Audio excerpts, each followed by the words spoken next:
Hello मेरे प्यारे दोस्तों, welcome to the amazing channel of Chem by Shashi. मैं आज आपको बताने वाला हूं, अगर आप जेई 2025 के एस्पेरेंट हैं और इंडिया के टॉप आईआईटी या फिर इंडिया के टॉप एनआईटी में सीएससी ब्रांच टारगेट कर रहे हैं तो ये वीडियो आपको जरूर देखना चाहिए, क्योंकि इस वीडियो में मैं आपको 2024 और 2023 का डाटा कंपेयर कराने वाला हूं कि लास्ट कितने रैंक पे हमारा सीएससी ब्रांच कौन कौन से आईआईटी में क्लोज हुआ है और कौन कौन से एनआईटी में भी क्लोज हुआ है। उसके बाद मैं क्या किया हूं, कुछ टॉप आईआईटी को लिया हूं और कुछ टॉप एनआईटी को लिया हूं, जिससे आपको आइडिया लग जाएगा कि हाँ, अगर मैं पर्टिकुलर कॉलेज को टारगेट करूंगा तो मुझे कितने रैंक के अंदर आना पड़ेगा। स्टार्ट करते हैं अपने इस अमेजिंग वीडियो को। अगर मैं आपसे बात करूं दोस्तों, अगर मैं आपसे बात करूं तो सबसे पहले ये आईआईटी का मैं आपको डाटा दिखाने की कोशिश कर रहा हूं। आईआईटी में अगर आप आईआईटी बॉम्बे के स्टूडेंट हैं, अगर आप आईआईटी में आईआईटी बॉम्बे के स्टूडेंट बनना चाहते हैं, वो भी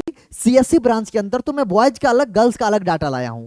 तो अगर बॉयज का 2024 में बात करूं तो ऑल इंडिया रैंक 68 पे क्लोज हुआ है, वहीं गर्ल्स की बात करूं तो 421 पे क्लोज हुआ है। जबकि 2023 में ज्यादा डिफरेंस नहीं था, यहां पे 67 पे बॉयज के लिए क्लोज हुआ था और गर्ल्स के लिए 291 पे क्लोज हुआ था। तो गर्ल्स जो 291 रैंक था ऑल इंडिया रैंक, ये सारे ऑल इंडिया रैंक है, वो इस बार 421 पे क्लोज हुआ है। तो थोड़ा सा कंफर्टेबल था इस बार आईआईटी बॉम्बे में सीएससी लेना लड़कियों के लिए। अगर आईआईटी कानपुर की बात करूं तो आप रैंक देखोगे 252, 252 ऑल इंडिया रैंक चाहिए लड़का के लिए और गर्ल्स के लिए चाहिए 1117। वहीं अगर 2023 में चाहिए, 23 की बात करूं तो ज्यादा डिफरेंस नहीं था, 238 था। फिर से देखो, यहां पर 610 रैंक पे हमारा क्लोज हुआ था, क्या हमारा लास्ट राउंड में ये लिखा हुआ है ना, 2023 and 2024 open category CSC branch last rank 610 पे ही क्लोज हो गया था 2023 में गर्ल्स के लिए। इस बार 111 मतलब 1117, मतलब अच्छा खासा 500 रैंक अगर ज्यादा भी है 2023 के तुलना में 24 में,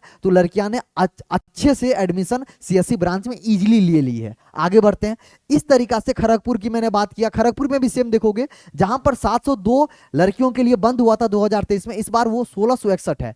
तो अगर आप गर्ल्स एस्पेरेंट और इस वीडियो को देख रहे हैं तो आपको समझ में आ गया होगा कि आपके लिए थोड़ा सा राहत है चीजें। अगर आप मेहनत करेंगे तो आप सीएससी ब्रांच ले सकते हैं टॉप आईआईटी में, क्योंकि आपका रैंक जो है, जबकि लड़कों के लिए बात करूं 2023 में 279 मतलब अप्रॉक्स 300, यहाँ 415, तो ज्यादा डिफरेंस देखने को नहीं मिला है। 116 118 किसमें, आईआईटी दिल्ली में। तो ये आप देखोगे तो ये सारा जो पीडीएफ है, ये ऊपर की आईआईटी लिया हूं, फिर मैं नीचे की आईआईटी लिया हूं, जैसे आईआईटी जम्मू में, उसके बाद आईआईटी धनबाद में। यहां पर आपको कुछ अगर विजिबल नहीं है तो मैं क्या करूंगा, ये पूरा पीडीएफ को अपने टेलीग्राम चैनल, जो हमारा इसी मतलब अगर आप बात करोगे चैनल के डिस्क्रिप्शन में आप जाओगे तो मैं आपको वहां डाल दूंगा, इसी वीडियो के डिस्क्रिप्शन में डाल दूंगा या चैनल के अबाउट सेक्शन में डाला हुआ है, तो वहां से आप जाके टेलीग्राम ज्वाइन कर लीजिएगा और वहां पे मैं आपको ये पीडीएफ दे दिया करूंगा, ठीक है।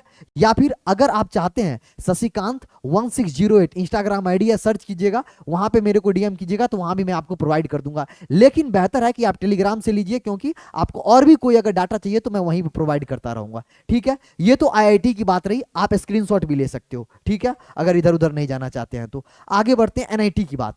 अगर एनआईटी की बात करूं तो एनआईटी वारंगल लिया हूं, तिरची लिया हूं, सूरत का ये टॉप एनआईटी है। यहां पर अगर लड़कों की बात करूं तो सीएससी ब्रांच जो लास्ट मिला था 28804, मतलब 2804 रैंक पे हमारा क्लोज हुआ था इस बार 2024 में। वहीं लड़कियों के लिए बात करूं तो 4683, 4683 पे बंद हुआ है। जबकि अगर बात करूं 2023 में तो ये रैंक था 3115, मतलब देख रहे हो तुम्हारे लिए मुश्किल की और सामना करना पड़ा है। पिछले बार थोड़ा डाउन रैंक पे भी मिला था हमको एनआईटी वारंगल में सीएस, जबकि इस बार और बेहतर रैंक चाहिए होता था।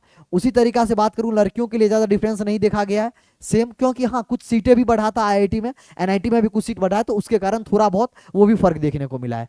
तिरची की बात करूं तो 1224 रैंक ऑल इंडिया रैंक की बात करता हूं, जेई मेंस रैंक की ये बात है, ऑल इंडिया रैंक, क्योंकि आपको पता होगा कि अगर आपको एनआईटी में जाना है तो जेई मेंस के थ्रू जाएंगे, अगर आपको आईआईटी जाना है तो जेई मेंस क्वालिफाई तो करना ही करना है, उसके बाद जेई एडवांस में भी शानदार रैंक होना चाहिए अगर टॉप आईआईटी में सीएस ब्रांच को आप टारगेट कर रहे हैं तो। उसके बाद लड़कियों के लिए 2172 में अगर आप चाहते हैं एनआईटी तिरछी में आपको सीएस मिले, तो इतना रैंक इस बार क्लोज हुआ है। तो आपको आइडिया लग रहा होगा कि कितने रैंक पे बेसिकली हमको अगर सीएस चाहिए एनआईटी और आईआईटी में, तो कितना रैंक पर हमको आना पड़ेगा, और उसके हिसाब से आप अपने प्रिपरेशन को एकदम जबरदस्त तरीका से बुलंदियों पर ऊपर चढ़ाते रहिए और लगातार मेहनत करते रहिए। ये फिर कुछ डाटा है, नीचे मैं देखूंगा जालंधर हो गया, अगरतला हो गया, मिजोरम हो गया, मणिपुर हो गया, नीचे की एनआईटी है जहां पे आप देख सकते हो कि 33,000 तक, जहां पे आप देखते हो 43,000 लास्ट तक अगर लड़की हो तुम तो 43,000 तक भी हमको कॉलेज मिला है। कब? जब आपका सीएससी ब्रांच है वो भी नीचे की एनआईटी में, मतलब मैक्सिमम वही 57-58,000, इस बार वही 60 के अराउंड 1000 आसपास टोटल सीट होता था। अगर आप जाओगे जोसा काउंसलिंग पे तो एग्जैक्ट जो कितना हमारा सीट मैट्रिक्स था, कितने कॉलेज में कितना हमारा भी सीएससी भी राउंड चल रहा है, जैसे एक बार क्लोज हो जाएगा तो पूरा डाटा भी आपको मिल जाएगा। उम्मीद करते हैं ये वीडियो आपको मदद किया होगा। आप अगर जेई 2025 के स्टूडेंट है तो आप कौन सी आईआईटी कौन सी एनआईटी को टारगेट कर रहे हैं जरूर कमेंट सेक्शन में लिखिएगा। इससे आपको और मेहनत करने के लिए अंदर से साहस बढ़ेगा, क्योंकि एक साल बाद यही कमेंट आप देखिएगा तो आपको फील होगा कि आज से एक साल पहले मैं इस वीडियो को देख के ये आईआईटी ये एनआईटी में ये सीएस ब्रांच टारगेट करके पढ़ना स्टार्ट किया। तो और पढ़ तो रही हो और पढ़ाई को एकदम बढ़िया से और स्पीड अप कर रहे हो और गियर अप कर रहे हो। तो मिलते हैं अगले वीडियो में, तब तक के लिए बाय बाय, लव यू मेरे बच्चों।